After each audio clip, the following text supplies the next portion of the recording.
Síguenos en @me_gusta_leer_evox, @me_gusta_leer, @me_gusta_leer, dedicado a TK. 1. En determinado momento estaba dormida y, al siguiente, me despertaron los familiares sonidos de alguien que estaba preparando un té. Pero me habían despertado 6 minutos antes de lo que yo tenía previsto. ¿Por qué? Amplié mi percepción. La teniente Ekalu estaba de guardia.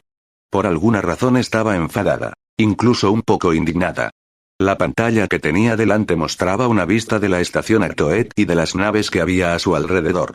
La bóveda que cubría los jardines apenas resultaba visible desde aquel ángulo y la mitad del planeta Atoet estaba oscurecida por las sombras mientras que la otra mitad brillaba con sus colores blanco y azul. Los sonidos de fondo de las comunicaciones me indicaron que todo estaba en orden. Abrí los ojos.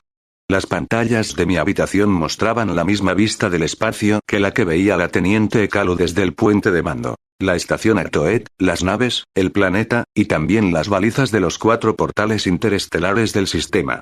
Yo no necesitaba que las pantallas me mostraran esa vista porque podía verla en cualquier momento y desde cualquier lugar simplemente con desearlo. De hecho, no había pedido verla a través de las pantallas, así que debía de tratarse de una iniciativa de nave. Seibarden estaba preparándote en la encimera que había en un extremo de mi habitación de 3 por 4 metros. Utilizaba el viejo juego esmaltado de té del que solo quedaban 2 tazones. Uno de ellos estaba descascarillado como resultado de los primeros y torpes intentos de Seibarden de ser útil, hacía ya más de un año. Había transcurrido un mes largo desde que actuó como sirvienta mía por última vez, pero su presencia me resultaba tan familiar que, al despertarme, la acepté sin darle mayor importancia. Seibarden la llamé. En realidad soy nave. Inclinó la cabeza hacia mí pero solo levemente, sin apartar la atención del té. La misericordia de Calri se comunicaba con la tripulación sobre todo por medio de implantes auditivos y visuales. Nos hablaba directamente al oído o mostraba palabras o imágenes en nuestro campo de visión. Me di cuenta de que eso era lo que hacía en aquel momento y de que Seibarden leía las palabras que Nave le transmitía. Ahora mismo soy Nave. Mientras dormía, hemos recibido 2 mensajes para usted, pero nada que requiera su inmediata atención, capitana de flota. Me senté y aparté la manta. 3 días antes, tenía el hombro cubierto por un correctivo que anestesiaba e inmovilizaba mi brazo y todavía valoraba la recién recuperada libertad de movimiento. Creo que, a veces, la teniente Seibarden echa de menos esto, continuó Seibarden. Los datos que Nave obtenía de ella y que yo podía percibir solo con desearlo, nos indicaron que se sintió ligeramente aprensiva y avergonzada, pero Nave tenía razón, estaba disfrutando de aquel breve retorno a nuestros antiguos roles, aunque me di cuenta de que yo no lo hacía. Hace 3 horas, la capitana de flota Oemi envió un mensaje. La capitana de flota Oemi era mi homóloga al otro lado de uno de los portales, en el sistema Rad.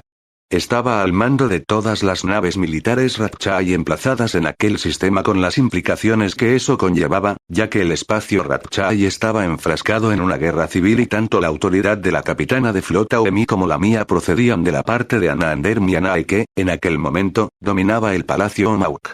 El Palacio Chtur ha caído. ¿Tiene sentido que pregunte en manos de quién?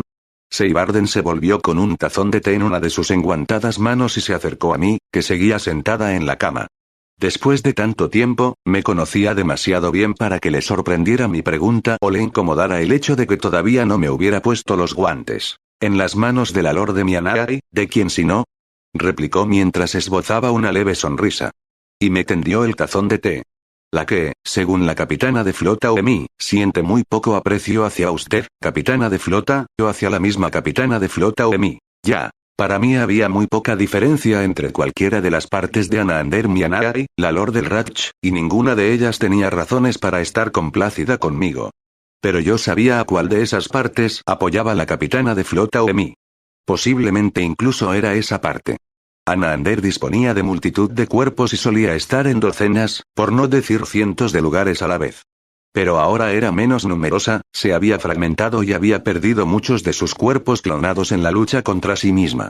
Yo estaba casi segura de que la capitana Oemi era un segmento de la Lord del Ratch. La capitana de flota Oemi añadió que la Anaander que se ha adueñado de Chtur también ha conseguido cortar la conexión consigo misma fuera del sistema Chtur, así que el resto de sí misma no sabe qué pretende. La capitana de flota Oemi dice que, si ella fuera Anander Mianai, ahora que ha tomado el palacio, dedicaría la mayor parte de sus recursos a garantizar la seguridad del sistema, pero que también enviaría a alguien para que, si pudiera, acabara con usted, capitana de flota.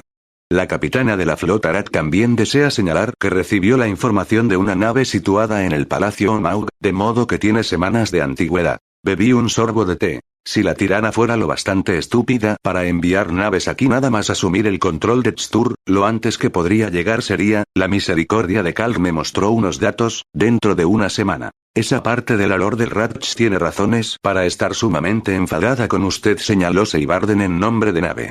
Y tiene antecedentes de reaccionar drásticamente frente a quienes la enojan lo suficiente. Si hubiera podido, habría venido a acabar con nosotras antes. Seibarden frunció el ceño al ver las siguientes palabras que aparecieron en su visión, claro que yo también podía verlas y sabía qué diría a continuación. El segundo mensaje es de Giarod, la gobernadora del sistema. No respondí enseguida. La gobernadora Giarod era la autoridad designada para regir en la totalidad del sistema Atoeki. También era, más o menos indirectamente, la causa de que hubiera sufrido las heridas de las que justo acababa de recuperarme. De hecho, casi había fallecido debido a ellas. Por ser quien era y lo que era, yo ya conocía el contenido del mensaje. No era necesario que Seibarden lo leyera en voz alta. En el pasado, la misericordia de Kalg tenía auxiliares. Cuerpos humanos sometidos a su inteligencia artificial y que constituían sus ojos, oídos, manos y pies. Aquellas auxiliares ya no estaban, le fueron arrebatadas, y ahora la tripulación de nave era enteramente humana.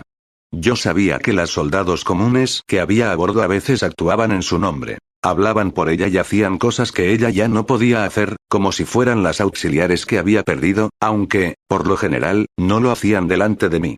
Yo también era una auxiliar, la última segmento que quedaba de la crucero de batalla Justicia de Torren, que fue destruida 20 años atrás, y los intentos de mis soldados de imitar lo que yo había sido anteriormente no me divertían ni me reconfortaban. Aún así, no se lo había prohibido. Hacía muy poco que mis soldados se habían enterado de mi pasado. Además, parecían encontrar en esa práctica una forma de protegerse de la ineludible intimidad que implicaba vivir en una nave pequeña. Pero Seibarden no necesitaba actuar así, de modo que debía de estar haciéndolo por voluntad de Nave. ¿Por qué Nave querría hacer algo así? La gobernadora Giarod solicita que usted regrese a la estación a la mayor brevedad posible conforme a su conveniencia, declaró Seibarden. Declaró Nave. La solicitud, con o sin el leve amago de cortesía de la expresión conforme a su conveniencia, era más autoritaria de lo estrictamente correcto. Seibarden no estaba tan indignada como la teniente Ekalu por ello, pero era indudable que se preguntaba cómo reaccionaría yo. La gobernadora no ha explicado la razón de su solicitud, aunque, ayer por la noche, Kael 5 percibió un alboroto justo fuera del subjardín. Seguridad arrestó a alguien y, desde entonces, están todas nerviosas. Nave me mostró breves fragmentos de lo que 5, quien seguía en la estación, había visto y oído. ¿El subjardín no había sido evacuado? Pregunté en voz alta, porque obviamente Nave quería que la conversación se desarrollara de aquella forma sin importar cómo me sentía yo al respecto. Debería estar vacío. Exacto, confirmó Seibarden. Confirmó Nave. La mayoría de las residentes del subjardín eran ichanas, que eran despreciadas por las Esais, otro grupo étnico atoeki que había respondido mejor a la anexión que muchos otros.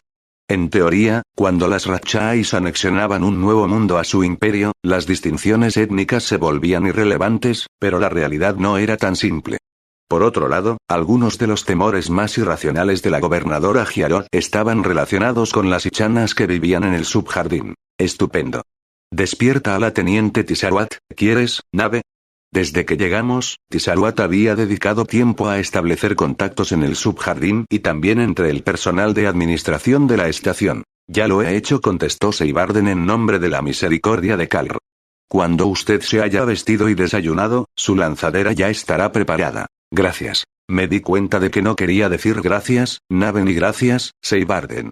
Ninguna de las dos. Capitana de flota, espero no haber deducido demasiado, añadió Nave a través de Seibarden. La inquietud se sumó a la leve aprensión que Seibarden experimentaba. Había aceptado hablar en nombre de Nave, pero de repente sintió preocupación. Quizá presintió que Nave se acercaba al tema central de la conversación. De ningún modo te imagino deduciendo demasiado, Nave. De hecho, Nave percibía casi todo lo que me ocurría. cada respiración, cada temblor de cada músculo y mucho más, ya que yo todavía tenía los implantes de una auxiliar, aunque no lo fuera de nave. Sin duda, sabía que el hecho de que utilizara a una oficial como falsa auxiliar me molestaba. Quería preguntarle algo, capitana de flota. Antes, en Omaug, me ofreció la posibilidad de ser mi propia capitana. ¿Lo dijo en serio? Por un instante, sentí como si la gravedad de la nave se hubiera desactivado. Era inútil que intentara ocultar mi reacción ante las palabras de Nave, ya que ella podía percibir hasta el menor detalle de mis respuestas físicas. Seibarden nunca había sido especialmente buena fingiendo impasibilidad y su consternación se reflejó en sus facciones aristocráticas. Debía de ignorar que era esto lo que Nave iba a decir. Abrió la boca como si fuera a decir algo, parpadeó y volvió a cerrarla. Luego frunció el ceño. Sí, lo dije en serio, repuse yo. Para las Ratchas, las naves no éramos personas. Éramos equipos, armas, máquinas que funcionábamos conforme a las órdenes que recibíamos y cuando las recibíamos. Desde que lo dijo, he estado reflexionando sobre ello, declaró Seibarden. No, declaró la misericordia de Kalr. Y he llegado a la conclusión de que no quiero ser capitana, aunque me gusta la idea de poder serlo. Era evidente que Seibarden no sabía si sentirse aliviada o no por la respuesta de Nave. Ella sabía lo que yo era y, posiblemente, también sabía por qué dije lo que dije aquel día en el Palacio Omaug, pero era una Ratchai de alta cuna y, como cualquier otra oficial Ratchai, estaba acostumbrada a esperar que su nave cumpliera siempre con lo que se le ordenaba y estuviera siempre ahí para ella. Yo también había sido una nave. Las naves podían albergar sentimientos muy intensos hacia sus capitanas o sus tenientes. Yo lo sabía por propia experiencia. Vaya si lo sabía. Durante la mayor parte de mis 2000 años de vida, nunca pensé que, por ninguna razón, pudiera desear algo más. Por otro lado, la pérdida irrevocable de mi tripulación provocó en mí un gran vacío que había aprendido a ignorar. Mayormente. Al mismo tiempo, durante los últimos 20 años me había ido acostumbrando a tomar mis propias decisiones sin consultarlas con nadie, a tener autoridad sobre mi propia vida. Se me había ocurrido pensar que mi nave pudiera sentir por mí lo que yo había sentido por mis capitanas. No era posible. Las naves no experimentaban esos sentimientos hacia otras naves. Había pensado en esa posibilidad. ¿Por qué habría de hacerlo? De acuerdo, repuse. Bebí un sorbo de té. No encontraba ninguna razón que justificara que Nave hubiera decidido decirme aquello a través de Seibarden. Claro que Seibarden era totalmente humana, y también era la teniente Amaad de la misericordia de Kalr. Quizá la destinataria de las palabras de Nave no era yo, sino ella. Seibarden nunca había sido el tipo de oficial a quien le importara o ni siquiera fuera consciente de lo que su nave sentía. Durante el tiempo que sirvió en la justicia de Toren, nunca fue una de mis favoritas. Pero las naves tenían gustos diferentes y sentían predilección por personas diferentes, y Seibarden había mejorado mucho durante el último año. Una nave con auxiliares expresaba lo que sentía de 1000 maneras sutiles y distintas. El té de una oficial favorita nunca estaba frío. Su comida se preparaba exactamente como ella deseaba. El uniforme siempre era de buena hechura, siempre le sentaba bien a la primera. Sus pequeños deseos y necesidades eran satisfechos en cuanto los experimentaba. La mayor parte de las veces, la oficial solo notaba que se sentía cómoda, más que en cualquiera de las naves en las que, en su caso, había servido. Nave era, casi siempre, claramente parcial. Semanas antes, en el Palacio Omaug, yo le había dicho que podía ser una persona y que podía capitanearse a sí misma y ahora ella me decía, y yo estaba convencida de que no era casual que lo hiciera a través de Seibarden, que deseaba serlo, al menos potencialmente. Quería que ese derecho le fuera reconocido. Quería, quizás, una pequeña contraprestación o al menos que los sentimientos que albergaba fueran, de algún modo, reconocidos. Yo no había notado que las Amaats de Seibarden estuvieran especialmente solícitas con ella, claro que, como el resto de las soldados de la misericordia de Kalr, eran humanas, no apéndices de la nave. Quizá, si hubieran tenido que actuar como auxiliares de nave, se habrían sentido incómodas ante los pequeños pero innumerables actos de intimidad hacia Seibarden que Nave podría haberles pedido. De acuerdo, repetí. La teniente Tisharat, que estaba en sus dependencias, se calzó las botas. Todavía estaba medio dormida. Bo 9 esperaba cerca de ella con un té. El resto de la decuria Bo dormía profundamente y algunas de las Bos soñaban. Las Amaats de Seibarden estaban terminando las tareas del día y se preparaban para la cena. Médico y la mitad de mis Kalrs todavía dormían, aunque su sueño era ligero. Nave las despertaría al cabo de 5 minutos. Ekalu y sus etrepas todavía estaban de guardia. La teniente Ekalu seguía estando un poco indignada por el mensaje de la gobernadora del sistema y estaba preocupada por alguna otra cosa, aunque yo no estaba segura de cuál. En el exterior, de vez en cuando el polvo resbalaba por el casco de la misericordia de Kalr y la luz del sol a Toeki lo calentaba. ¿Hay algo más? Lo había. Seibarden, que estaba nerviosa desde que había empezado aquella parte de la conversación, parpadeó esperando ver algún tipo de respuesta en su visión. Durante un segundo entero, no apareció nada, pero entonces vio. No, capitana de flota. Eso es todo. No, capitana de flota. Eso es todo, leyó con voz titubeante. Para alguien que conociera las naves, aquel minuto de pausa resultaba muy elocuente. En cierto modo, me sorprendió que Seibarden, quien siempre se había mostrado ajena a los sentimientos de sus naves, se hubiera dado cuenta. Parpadeó 3 veces y frunció el ceño. Estaba preocupada, desconcertada, inusualmente insegura de sí misma. Su té se está enfriando, declaró. Está bien, repliqué, y me lo bebí. Hacía días que la teniente Tisarwat deseaba regresar a la estación Aktoek. Solo llevábamos algo más de 2 semanas en el sistema, pero ella ya tenía amigas y había establecido contactos. Desde que puso el pie en la estación, había intentado conseguir algún tipo de influencia en la administración del sistema, lo que, teniendo en cuenta sus circunstancias, no era de extrañar. Durante algún tiempo, Tisarwat no había sido Tisarwat. Anaander Mianai, la Lord del Ratch, había manipulado a la desafortunada teniente de 17 años con el objetivo de convertirla en un apéndice de sí misma, en una parte más de la Lord del Ratch. Anaander esperaba que yo no me diera cuenta y así poder vigilarme y controlar a la misericordia de Kalr. Pero yo la descubrí, retiré los implantes con los que había sometido a la teniente Tisarwat y ahora Tisarwat era otra persona, una Tisarwat nueva, con los recuerdos y, posiblemente, algunas de las inclinaciones de la antigua, pero también alguien que, durante varios días, había sido la persona más poderosa del espacio Ratchai. Tisarwat me esperaba en el exterior de la escotilla de entrada a la lanzadera. Tenía 17 años y no se podía decir que fuera alta, sino más bien larguirucha, como suelen serlo algunas jóvenes de 17 años que no han acabado de desarrollarse del todo. Todavía estaba un poco adormecida, pero iba perfectamente peinada y su uniforme marrón oscuro estaba impecable. Bon 9, que ya estaba dentro de la lanzadera, nunca habría permitido que su joven teniente saliera de sus dependencias en otro estado. Capitana de flota. Tisarwat hizo una reverencia.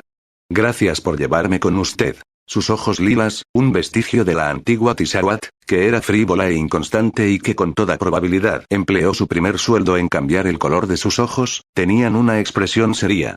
Sin embargo, en el fondo se sentía genuinamente complacida, y también algo excitada a pesar de los medicamentos que la médico de la misericordia de Kalr le había administrado. Los implantes que le colocó la Lord del Ratch no funcionaron de forma adecuada y yo sospechaba que le habían provocado algún daño permanente. Cuando se los retiré, precipitadamente, resolví parte del problema, pero quizá le causé otros daños. Si añadíamos a esto su intensa, y totalmente comprensible, ambivalencia respecto a Anaander Mianai, con quien, casi seguro, todavía compartía una parte de su identidad, el resultado era una angustia vital casi constante. Sin embargo, por lo que pude ver, en aquel momento se sentía bien. Ni lo mencioné, teniente. Señor, era evidente que quería hablar de algo antes de subir a la lanzadera. Giarod, la gobernadora del sistema, constituye un problema. Giarod había sido designada por la misma autoridad que me envió al sistema a Toeki. En teoría, éramos aliadas en el objetivo de mantener el sistema seguro y estable. Sin embargo, días antes había transmitido cierta información a mis enemigas, lo que casi había hecho que me mataran y, aunque era posible que en su momento no se diera cuenta, seguramente ahora era consciente de ello. Pero no me había comentado nada al respecto, ni una explicación, ni una disculpa, ningún reconocimiento de su error, nada. Solo aquel mensaje, que rayaba en lo irrespetuoso, y en el que solicitaba que acudiera a la estación. Creo que, en algún momento, necesitaremos una nueva gobernadora del sistema, señor, continuó Tisarwat. Dudo de que desde el Palacio Omauk vayan a mandarnos una próximamente, teniente. Cierto, señor, repuso Tisarwat, pero yo podría hacerlo. Yo podría ser gobernadora. Lo haría bien. No tengo la menor duda, teniente, repliqué sin alterarme. Me volví dispuesta a impulsarme más allá del límite entre la fuerza de gravedad artificial de la misericordia de Kalr y la carencia de ella de la lanzadera. Percibí que, aunque Tisaruat había escuchado impertérrita mi respuesta, se había sentido herida. El dolor estaba amortiguado por los medicamentos, pero ahí estaba. Al ser quien era, tenía que saber que rechazaría su oferta de ser la nueva gobernadora del sistema. Si yo seguía con vida era porque Anander Mianai, la Lord del Ratch, creía que constituía o esperaba que constituyera un peligro para su enemiga. Claro que su enemiga era ella misma. A mí no me importaba especialmente qué facción de la Lord del Ratch resultara victoriosa. En lo que a mí respectaba, todas eran lo mismo y prefería que fuera aniquilada por completo. Un objetivo que estaba muy por encima de mis capacidades, pero ella me conocía lo bastante para saber que le causaría todo el daño que pudiera. A toda ella. Anander Mianai se había adueñado de la desafortunada teniente Tisaruat para estar cerca de mí y controlar esos daños en lo posible. La misma Tisaruat me lo contó poco después de que llegáramos a la estación Atoek. Además, unos días antes, Tisaruat me había dicho: «Comprende, señor, que las dos estamos haciendo exactamente lo que ella quiere». Con ella se refería a Anander Mianai. Yo le respondí que no me importaba mucho lo que la Lord del Ratch quisiera. Me volví de nuevo, apoyé una mano en el hombro de Tisaruat y le dije, esta vez con un tono de voz más amable: «Para empezar, superemos el día de hoy, teniente». O podría haber dicho las semanas, los meses siguientes o incluso más. El espacio Ratchai era vasto y las contiendas que estaban teniendo lugar en los palacios provinciales podían alcanzar a Toek el día, la semana o el año siguiente. O podían consumirse en los palacios mismos y no llegar nunca al sistema Atoeki. Aunque yo no apostaba a favor de esa posibilidad. A menudo, hablamos con ligereza de las distancias dentro de un mismo sistema solar. Decimos que una estación está cerca de una luna o un planeta, que un portal está cerca de la estación más importante de un sistema, pero, en realidad, esas distancias se miden en cientos de miles, por no hablar de millones de kilómetros. Y las estaciones más alejadas de un sistema podían estar a cientos e incluso miles de millones de kilómetros de los portales. Unos días antes, la misericordia de Kalr había estado verdadera y peligrosamente cerca de la estación Atoek, pero ahora lo estaba solo relativamente. El trayecto en la lanzadera duraría un día entero. La misericordia de Kalr podía generar sus propios portales para crear atajos en el espacio tridimensional y podría habernos trasladado a nuestro destino mucho más deprisa. Pero aparecer repentinamente cerca de una estación con mucho tránsito entrañaba el riesgo de chocar con lo que una se encontrara al salir del portal espacial. Nave podría haberlo hecho y, en realidad, lo había hecho hacía muy poco. Pero en aquel momento era más seguro ir con la lanzadera, la cual era demasiado pequeña para generar su propia gravedad y, mucho menos, un portal propio. El problema de la gobernadora Giarot, fuera cual fuera, tendría que esperar. De modo que yo disponía de bastante tiempo para plantearme qué podía encontrar en la estación. Seguramente, las dos facciones de Anander Mianai, suponiendo que solo hubiera dos, lo que quizá no era una suposición segura, tenían agentes allí. Pero ninguna de esas agentes sería militar. La capitana Edmis, que además de ser enemiga mía era la persona a la que Giarot, la gobernadora del sistema, había transmitido imprudentemente información comprometedora, estaba congelada en un tanque de suspensión a bordo de la misericordia de Kalr junto con todas sus oficiales. Su nave, la espada de Atagaris, orbitaba lejos del planeta Atoek con los motores en modo automático y todas sus auxiliares en tanques de suspensión. La misericordia de Ilubes, la única nave militar emplazada en el sistema aparte de la espada de Atagaris y la misericordia de Kalr, estaba inspeccionando las estaciones del borde exterior y, de momento, su capitana no había mostrado indicios de querer desobedecer mis órdenes de seguir allí. Seguridad de la estación y seguridad planetaria eran las únicas amenazas armadas que quedaban, pero las armas que empleaba seguridad eran las porras paralizantes. Esto no significaba que seguridad no pudiera ser una amenaza, porque sin duda lo era, en particular para las ciudadanas desarmadas, pero no lo era para mí. Cualquiera que se hubiera dado cuenta de que yo no respaldaba la misma facción de la Lord del Ratch que ella, solo dispondría de medios políticos para actuar en mi contra. Por lo tanto, debía de tratarse de una cuestión política. Quizá debería seguir el ejemplo de la teniente Tisaruat e invitar a cenar a la jefa de seguridad de la estación. Kalr 5 seguía en la estación Atoek junto con 8 y 10.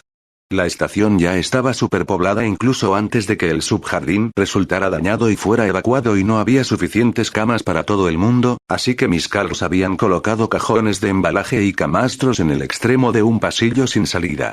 La ciudadana Uran estaba sentada y sin hacer ruido en uno de esos cajones mientras conjugaba con determinación verbos en rasuar. Las ichanas de la estación Atoek hablaban, sobre todo, Rasuar y nuestras vecinas eran, en su mayoría, ichanas. Le habría resultado más fácil ir al departamento médico y aprender los fundamentos del idioma con la ayuda de medicamentos, pero manifestó con gran vehemencia que no deseaba hacerlo. Uran era la única miembro de mi escaso personal que no era militar. Tenía casi 16 años y no era familia mía ni de nadie de la misericordia de Kalr, pero ahora yo era responsable de ella. 5 estaba cerca, aparentemente concentrada en que el té estuviera a punto cuando llegara la tutora de Uran, lo que ocurriría al cabo de pocos minutos, pero en realidad vigilaba de cerca a Uran. Unos metros más allá, Kal Rocho y Kal 10 fregaban el suelo de nuestro sector del pasillo. Ya tenía muchas menos marcas que antes y era perceptiblemente menos gris que el sector que había al otro lado de los límites de nuestra improvisada casa. Mientras trabajaban, cantaban, pero en voz baja, porque al otro lado de las puertas más cercanas había ciudadanas durmiendo. El jazmín crecía. En el dormitorio de mi amada. Se enroscaba en su cama. Las hijas han ayunado y se han rapado la cabeza. Dentro de un mes volverán a visitar el templo, portando rosas y camelias. Pero yo me sustentaré, solo con el perfume de las flores del jazmín, hasta el final de mis días. Se trataba de una vieja canción, más vieja que 8 y 10. Probablemente, más vieja que sus abuelas. Yo me acordaba de cuando se difundió por primera vez. En la lanzadera, donde no podían oírme ni 8 ni 10, la canté con ellas. En voz baja, porque Tisaruat estaba a mi lado, sujeta a su asiento y profundamente dormida. Sin embargo, la piloto de la lanzadera sí que me oyó y percibí que se ponía contenta. El repentino viaje de vuelta a la estación y lo que había oído acerca del mensaje de la gobernadora Giarot la habían intranquilizado, pero si yo cantaba, todo debía de estar bien. En la misericordia de Kalr, Seibarden dormía y soñaba. Sus 10 amaabs también dormían apretujadas en las literas. La de Kuriabo, bajo la dirección de Bouna, puesto que Tisaruat estaba en la lanzadera conmigo, acababa de despertarse y recitaba, de una forma automática y desigual, la oración matutina. La flor de la justicia es la paz. La flor de la corrección es la belleza en pensamiento y acción. Poco después, Médico acabó su turno y encontró a la teniente Ekalu en la diminuta sala de blancas paredes de la de Curia con la mirada fija en la cena. ¿Está usted bien?, le preguntó Médico mientras se sentaba a su lado. La Ekrepa que estaba en la habitación colocó un tazón de té en la mesa frente a Médico. Estoy bien, mintió Ekalu. Hemos servido juntas durante mucho tiempo, repuso Médico.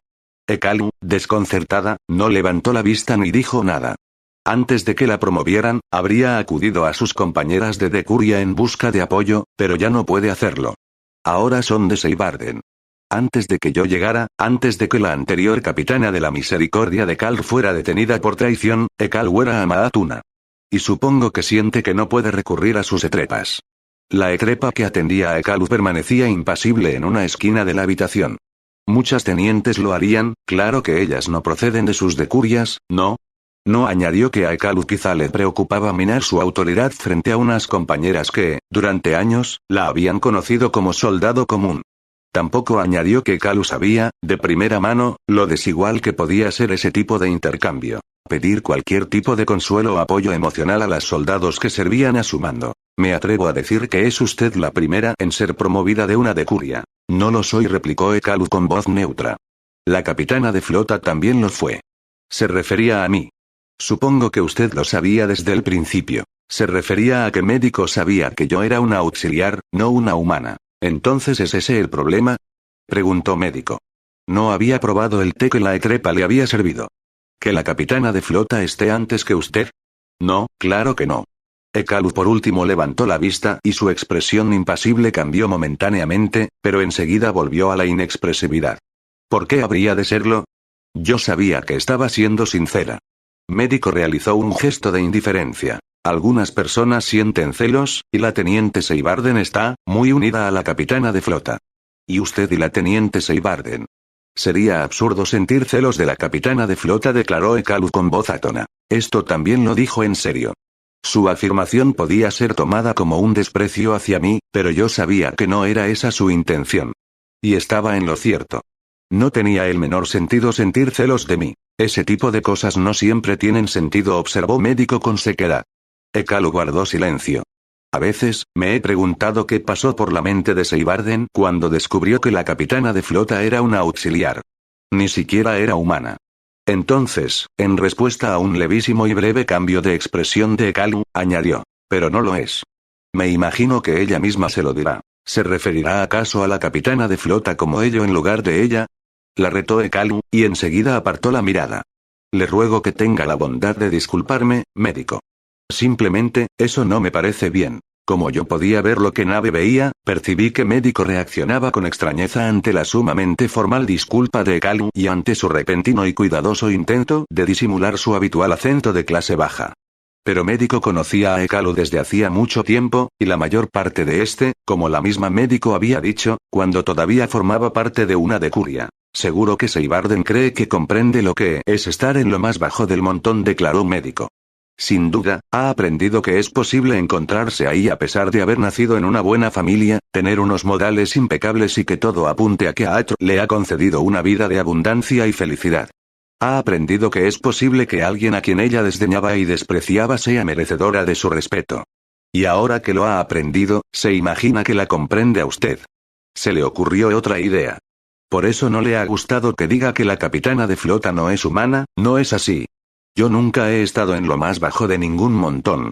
Ekalu siguió vocalizando con esmero, imitando la forma de hablar de médico, de Tisarwat, de Seibarden.